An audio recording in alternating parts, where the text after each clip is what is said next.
I think what we have right now is really, we're in a very paradoxical time, both in terms of huge challenges and some potential opportunities. While we're having this conversation about all the possibilities, we also have to take into account some of the realities right now.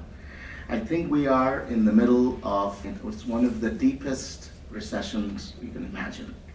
And we're only in the beginning of that, so that is the real challenge we will face. It's a challenging time because I think for the first time, in a way, it has been a wake-up call, or beginning to be a wake-up call for all of us. It has brought out some fundamental weaknesses that we have glossed over. You know, the Japanese have a saying that the best way to understand what the terrain is like when you're on a boat is to try to draw down the water, and you see just a little few feet below lots of rocks sitting there, and I think we're beginning to hit the rocks. And I'm saying this because I want to bring also another voice of realism in this, because I think we will be heading towards a time that we have not, at least in our recent period, really encountered, and we must be prepared for it.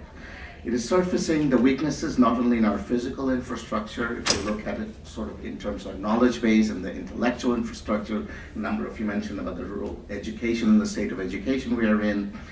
And more importantly, it is showing to some extent some of the weaknesses in our social infrastructure as well.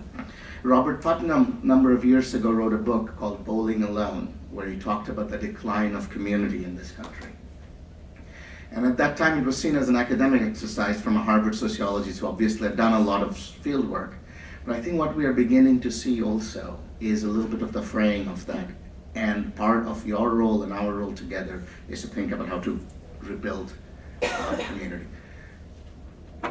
Now, we have always faced challenges, and we have generally overcome them. Never before have we faced such a confluence of problems coming at us at the same time. On the one hand, you have at a global level a complete redefinition of the global political and economic order that's happening gradually. The rise of China, the rise of India, the decline of the United States, just relatively speaking, is real.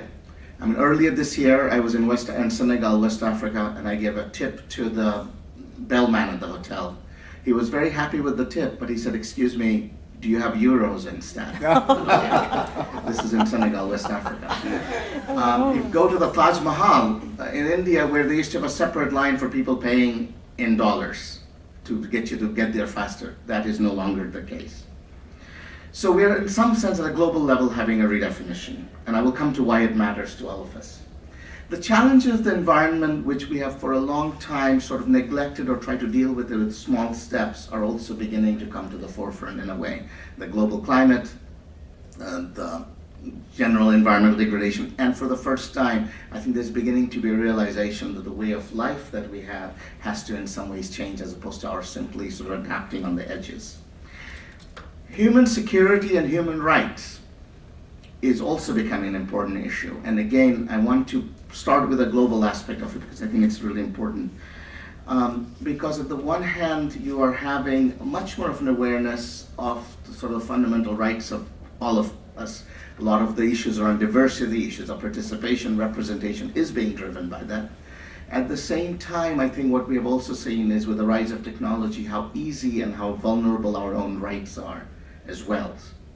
And then finally, you have had, and we have not really even noticed it that much, but we have been in the midst of a major food crisis in the world of the likes we have not seen for a long time. And that also has profound implications around the world. Then look at some of the, not the recent events, but some of the other trends. Aging. I mean, I happen to work with AARP, so I know a little bit about sort of the aging trends in this country. But it's also a trend in China in 2050, 2030 is going to look quite different, with older people much outnumbering younger people. In fact, the only area which is still going to experience a youth bulge is going to be the Middle East and North Africa. China, Japan, all the countries where we think about cheap labor and lots of young people, there's a huge demographic shift that's going on. And that's going to mean, in a lot of ways, society's figuring out how to respond to it. And then within this country, there's also the demographic shifts that's quite profound. Along with that, I think there are beginnings of the idea of a value shift going on, particularly among the younger generation as well, where the sense of identity, which often used to be based on a place and ethnicity and language to some extent, is becoming much more complex and in ways much more multi-textured. Celeste talked earlier on about the cutbacks in the government, and we are really watching that also in a very profound way. We're having really in the midst of a redefinition of our understanding of government. For a long time, we thought of government not being very important. That's been sort of the prevailing wisdom. And if you saw Alan Greenspan talking about the mistakes he made in understanding of the role of regulation. So we're beginning of a new role and a recognition of the role of the government and reassertion of the role of the government in dealing with societal issues. But at a time when the resources available to the governments are going to be incredibly diminished. That's the reality. So in a way, we're setting ourselves for a new set of challenges we're expecting the government to do, and they gain a lot less resources.